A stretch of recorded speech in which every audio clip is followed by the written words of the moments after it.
Hey, hello friends, welcome to my channel. In this Python beginner tutorial series, let's discuss about Python bitwise operators. Okay, so this is the continuation of the previous video. In previous couple of videos on the Python operators, I have discussed about various operators available in Python. The list is available in the next slide.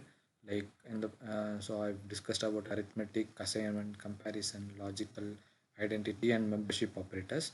Whereas in this video, let's discuss about the last operator which is available called bitwise operator. Right. So jumping onto the topic, so these are the list of Python bitwise operators available. So in general, what is bitwise is? Bitwise operators are used to compare binary numbers. Okay, do not worry. Let me show you few examples so that you will have a better understanding. Just to read out, these are the bitwise operators available.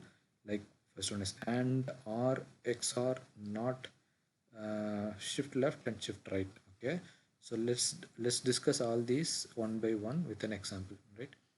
So first let's discuss about AND operator. So let me jump into my PyCharm.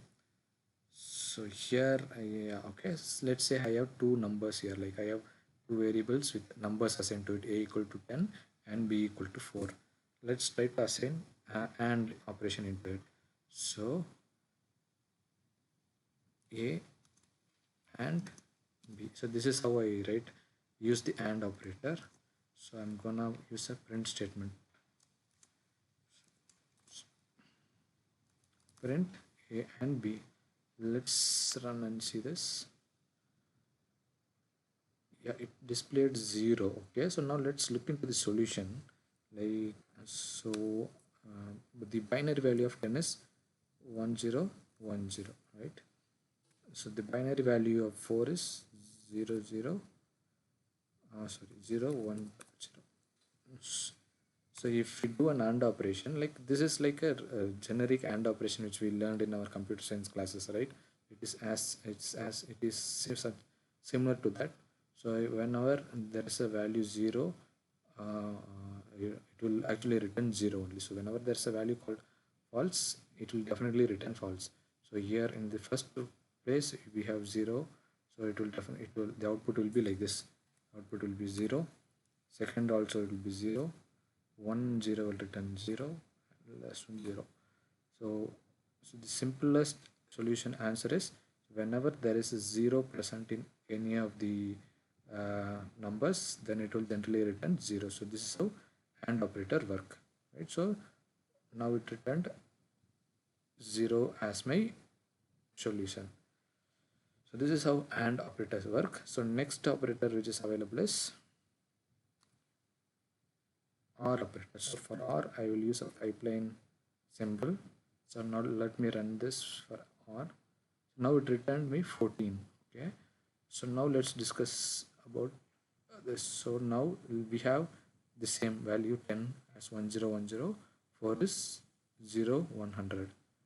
If I do an OR, so OR means either of any of the value should be 1. So any of the value should be true, right? So here, so for in the first place we have 1. So and in the second place we have 1, and in third place we have 1 again, and in the fourth place it is 0. So 111 111 will give us value 14. So this is how OR operator works. So this is an example of OR operator. What's next operator? Next operator is XOR. Okay, so XOR will be used to depicted by the upper arrow notation. Okay, so now if I run XOR, it will give me a different value. So XOR gives me 14 only. Okay, let me give you a different example so that let's say 1. Let's try 11 and 4. Now value is 15. How this happens is, so how XOR works is either of the value should, so 11's, okay, hold on. So binary value of 11 is 1011. So the 4 value remains same, 0 100. How XOR works is, so if any of the value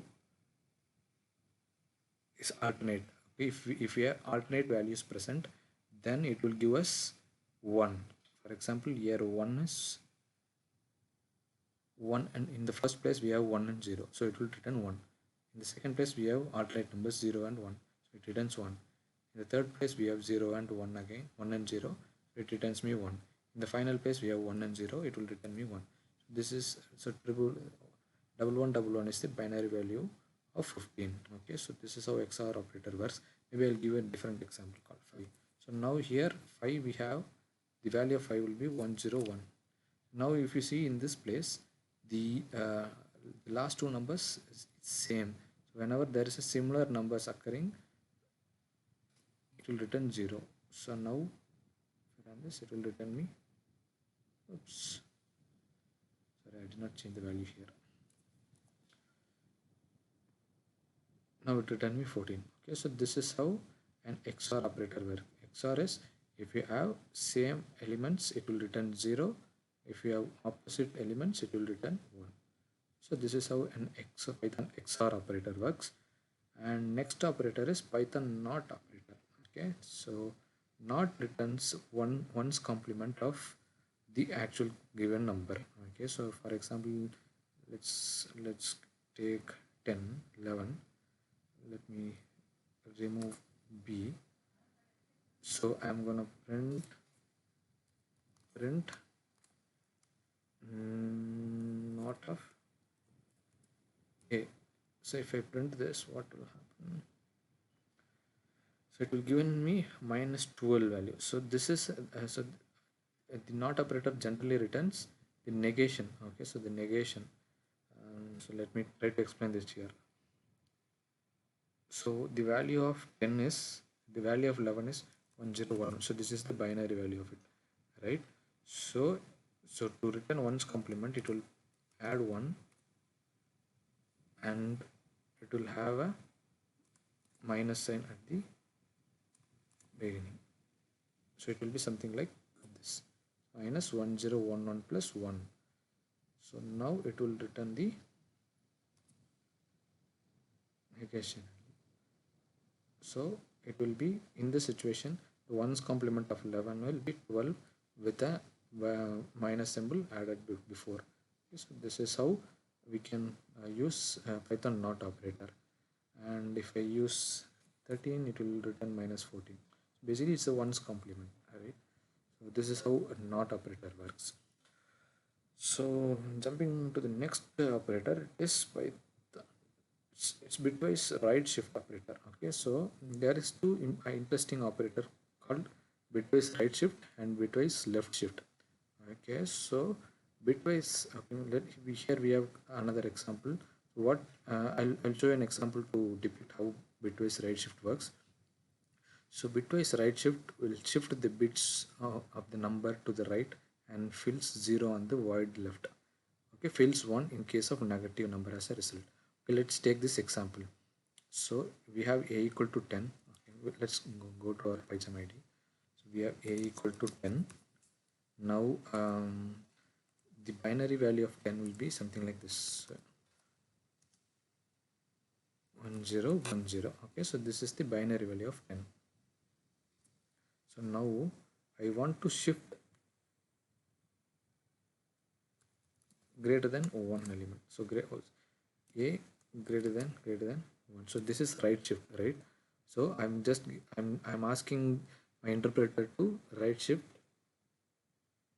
once. Like if I give 1, it will shift once. If I give 2, it will shift twice. So now if I run this, it should return me value called 5. Okay, so how how the output is calculated is, so the original value of 10 is 100001010. So this is the original value. So when I say right shift, what will happen is it will shift the value to the right. Okay, so so what happens in this example is, so 0000 remains same, whereas in here we have 1010, right? So this 0 will be removed, so the rightmost operator will be removed and everything will be moved. So it will be 101 it will, so it will add prefixes 0 here. So this is how, so it prefixed as 0 at the beginning. So now the value will be, so 101's value is 5. Okay, so this is how right shift operator works. For example, if I tell 2, so it will shift the item twice. Oops.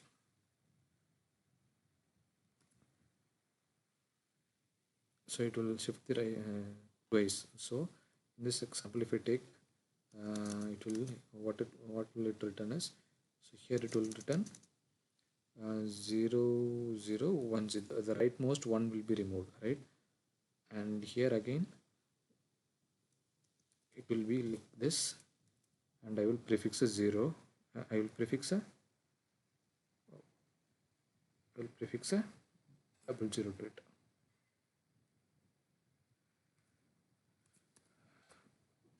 Okay, so this is how we can shift, right shift. Okay, so left shift is something, again, just the vice versa of it. Here we shifted everything towards right.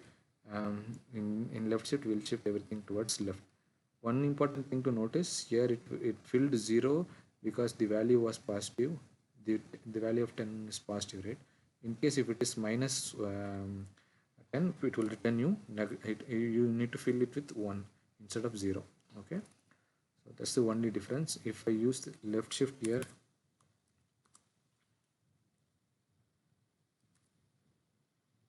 now if I run this, now it returns me value called 40. Okay, so now let's see how the left shift will work. So this is the original value of 10. Now we have to shift left twice, right? So this 1010 will come here again, 1010. So there will be 2 0 added at the last, right? So see, the previous values are 00. So this is how the left shift operator works. Okay, now the actual value of 10,000 is 40. Okay, so this is how you can use Python left shift and right shift operator for working with any binary operations in Python. Okay, so yeah, that's all what I want to cover as part of this Python operators video. In case if you have any queries, please post it into the comment section. If you like my video, please subscribe to my channel. Thank you.